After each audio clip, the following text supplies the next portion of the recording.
जिन मोरी Korea में रहने वाला एक एवरेज हाई स्कूल का स्टूडेंट है, लेकिन हकीकत में वो एक बहुत ही ज़्यादा ताकतवर लड़का है जो कि पूरी तरीके से एक स्किल्ड मार्शल आर्टिस्ट है। वो अपने घर में अकेला रहता है और उसके सबसे करीबी रिश्तेदार उसके दादाजी थे जो बचपन में ही लापता हो गए थे। इतनी मुश्किलों से भरा बचपन होने के बावजूद वो बहुत ही नेक दिल और सभी की मदद करने वाला लड़का है। इसके पास इतनी पावर होने के बाद भी इसने कभी इन पावर्स का गलत इस्तेमाल नहीं किया। सुबह सुबह जिन सोकर उठता है और देखता है कि उसकी घड़ी टूटी हुई है, तभी उसे याद आता है कि उसे तो आज God of high school tournament में पार्टिसिपेट करना था।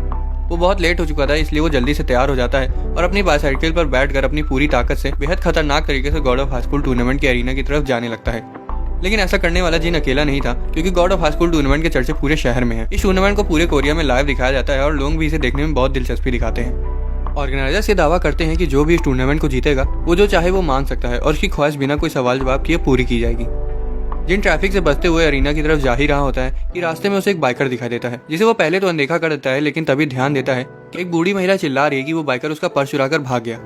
जिन फौरन उस महिला की मुश्किल हालातों के बारे में सोचने लगता है, जिससे उसकी आंखों में पानी आ जाता है और वो उस महिला की मदद करने का फैसला करता है। वो तुरंत पीछे मुड़ जाता है और लेट होने के बावजूद उस बाइकर का पीछा करने लगता है। वो ट्रैफिक को चीरते हुए अपनी पूरी रफ्तार से आगे बढ़ता जाता है और यहाँ तक कि मौत को चकमा देकर ट्रक के ऊपर से कूद जाता है। आखिर में वो उस तक पहुंच जाता है और मौका मिलते ही बाइकर के ऊपर चढ़कर उसके कंधे को काट लेता है। जिन छलांग लगाकर अपनी साइकिल पर वापस आ जाता है और चोर को पकड़ने के लिए साइकिल को कुदाकर ऊंची रोड पर ले आता है। लेकिन तभी सामने उसे अपनी उम्र की एक लड़की दिखाई देती है जो कुछ हट्टे कट्टे पहलवानों के मसल्स को निहार रही होती है। वो उसे चेतावनी देने की कोशिश करता है, लेकिन वो वहां से हट नहीं पाती, जिसके बाद जिन सीधे उसको ठोक देता है और फिर सॉरी बोलकर वहां से चला जाता है। हालांकि वो कोई आम लड़की नहीं थी और गुस्से में आकर वो जिन को छाता फेंक कर मारती है, जो उसकी साइकिल का चक्का जाम कर देता है, जिस वजह से जिन नीचे गिर जाता है। वो उसके पास जाती है और उसका कॉलर पकड़कर पूछती है कि उसके टूटे हुए चश्मे का पैसा कौन भरेगा, जिस पर वो अपने सूजे हुए चेहरे से उसे बताता है कि वो चोर का पीछा कर रहा है जो बाइक से एक बूढ़ी औरत का पर्स छीन कर भागा है। ये सुनकर उसका दिल पिघल जाता है और वो भी जिन के साथ उस चोर का पीछा करने लगती है। वो लहराते हुए अपनी साइकिल चलाता है और पीछे खड़ी लड़की चोर को मारने की कोशिश करती है, जैसे कि वो एक मक्खी को मार रही हो। तभी चोर उनसे अपना पीछा छुड़ाने के लिए खूब सारे पैसे हवा में उड़ा देता है, लेकिन जिन साइकिल रोककर लड़की से कूदने को कहता है। वो उसे पकड़ने ही वाली होती है कि एक साइन बोर्ड से टकरा जाती है। बाइकर हंसते हुए वहां से भाग जाता है, ये सोच कर कि वो उसका पीछा नहीं कर रहे हैं। लेकिन तभी सामने से एक लड़का सीधा उसके हेलमेट पर मुक्का मारता है और उसे वहीं बेहोश कर देता है। और यहीं हमें पता चलता है कि ये तीनों उसी टूर्नामेंट में पार्टिसिपेट करने वाले हैं। वो टूर्नामेंट की जगह पर पहुंच जाते हैं और रेस्ट रूम में जिन लड़के को अपना नाम बताता है, जिसके बाद लड़का भी खुद को इंट्रोड्यूस करते हुए अपना नाम हान बताता है, जो कि एक लोकल सुपरमार्केट में काम करता है।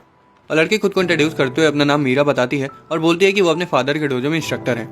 तभी एडमिनिस्ट्रेशन से एक आदमी वहां आता है और सभी को अरीना में आने को कहता है। वहां पहुंचने के बाद सारे पार्टिसिपेंट्स को एक ब्रेसलेट दिया जाता है जो कि उनकी हेल्थ और पावर को मॉनिटर करेगा, और साथ ही में फाइट के दौरान जैसे ही उनकी एचपी लो होगी तो वहां पर तुरंत 2 नर्सेज को उनकी मदद करने के लिए भेज दिया जाएगा। कमेंटेटर उन्हें कुछ रूल्स बताता है और बोलता है कि पहला इंपॉर्टेंट रूल ये है कि कोई रूल नहीं है, और कहता है कि वो किसी भी हथियार से लड़ सकते हैं और किसी भी टेक्निक का इस्तेमाल कर सकते हैं। मुकाबला शुरू हो जाता है और थोड़ी देर तक तो सभी लोग कंफ्यूज हो जाते हैं, ये सोचते हुए कि उन्हें आखिर लड़ना किससे है। लेकिन थोड़ी ही देर में उन्हें समझ आ जाता है कि एक बैटल रॉयल है जिसमें वो जिसे चाहे उसे मार सकते हैं और आखिर में बचने वाला मुकाबला जीत जाएगा। इसी का फायदा उठाते हुए कुछ लोग कमजोर फाइटर्स को निशाना बनाने लगते हैं, ये सोच कर कि वो उन्हें आसानी से हरा सकते हैं। कुछ ही पलों में सभी पार्टिसिपेंट्स खुले सांड की तरह एक दूसरे पर टूट पड़ते हैं। कुछ छड़ी का इस्तेमाल करते हैं तो कुछ अपने हाथों और पैरों की मदद से लड़ते हैं। जिनमें साड़ी पहने चाइनीज लड़का, ये महिला पहलवान और ये पढ़ाकू लड़का शामिल है। तभी हान को दिखाया जाता है जो सिर्फ एक ही मुक्के से 5-6 लोगों को एक साथ उड़ा देता है। दूसरी तरफ मीरा भी अपनी लकड़ी की तलवार से एक के बाद एक फाइटर्स को मारती जा रही थी। आखिर में जिन भी अपनी काबिलियत दिखाते हुए सिर्फ अपनी किक्स के बलबूते सभी पर हावी हो जाता है। मुकाबला बस खत्म ही होने का कगार पे था कि तभी commentator last minute wild card entry की घोषणा करता है। वहाँ एक गोरेले जैसे आदमी मनसूख को लाया जाता है, जिसके हाथ उसकी जैकेट में बंधे हुए थे। वो मैदान में कूदने से पहले एक बार भी नहीं सोचता और सिर्फ अपने पैरों से एक तरफा सबको मारने लगता है। यहाँ तक कि हान और जिन भी उसकी फुर्ती देखकर दंग रह जाते हैं। वो एक फाइटर के ऊपर अपना पैर रखकर सभी को कमजोर होने के ताने देने लगता है। तभी वहाँ मीरा आकर मनसूख पर हमला करती है, लेकिन उसकी तलवार उसे छू तक नहीं पाती। वो उसका मजाक उड़ाने लगता है, इसलिए गुस्से में आकर वो उसके पेट पर वार करते हुए उसके चेहरे पर लात मार देती है। हालांकि इससे उस पर कुछ असर नहीं होता और वो उसे पीछे ढकेल कर हंसने लगता है। तभी कहीं से जिन वहां आकर उसकी पैंट उतार देता है और सभी को उसकी रंग बिरंगी चड्डी के दर्शन करवा देता है। मनसुख पीछे मुड़ता है और उससे पूछता है कि क्या उसे वो चड्डी पसंद आ गई है, जिस पर जिन मना करते हुए उसकी पैंट वापस चढ़ा देता है। तभी मनसुख उसे लात मारकर दूर फेंक देता है, लेकिन जिन इतना ज्यादा तेज था कि उसके हमले के अगले पल ही उसने अपनी कोहनी मारकर उसे मुकाबले में पहली बार घायल कर दिया। मनसुख और जिन मुकाबला खत्म करने के लिए एक दूसरे की तरफ दौड़ते हैं, लेकिन इससे पहले कि वो टकराते मीरा जिन के पीछे दौड़ कर आती है और उसकी गर्दन मोड़ देती है। ये बोलती है कि उसने अभी तक उसकी तलवार वापस नहीं करी है। इसी के साथ मुकाबले का पहला राउंड खत्म हो जाता है और सभी की चोटों को उनके अंदर इंजेक्ट किए नैनोमकीन्स की मदद से ठीक कर दिया जाता है। शाम के वक्त जिन मीरा और हान के साथ वापस आ जाता है और पूछता है कि उन्हें उस टूर्नामेंट के बारे में कैसे पता चला। साथ ही में वो ये भी बताता है कि उसे पार्क में एक आदमी मिला था जिसने उसे टूर्नामेंट में हिस्सा लेने को कहा था और उससे लड़कर हारने के बाद उसने टूर्नामेंट में भाग लिया। हान जवाब देता है कि उसके पास एक हरे बालों वाला आदमी आया था जिसने उसे टूर्नामेंट में हिस्सा लेने के बदले पैसे देने का वादा किया। तो वहीं मीरा बताती है कि उसे अपनी फैमिली का डोजो दोबारा से खड़ा करना है। हालांकि तभी जिन उसकी तलवार को ध्यान से देखने के लिए ले लेता है और मीरा की तलवार वापस छीनते वक्त वो धोखे से नदी में गिर जाती है, जिससे मीरा को बहुत तेज गुस्सा आता है और वो जिन को तमाचा मार देती है।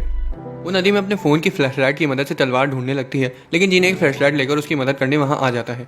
मीरा उसको चाटा मारने के लिए माफी मांगती है और खुलासा करती है कि वो तलवार उसे उसके पिता से तोहफे में मिली थी, जिस वजह से वो उसके लिए बहुत कीमती है। वो तलवार ढूंढते रहते हैं, लेकिन उतना उजाला उनके लिए काफी नहीं था। तभी हान भी एक हाइलोजन लेकर वहां आ जाता है और उनकी तरफ कर देता है, जिसे आखिर में उन्हें तलवार मिल जाती है।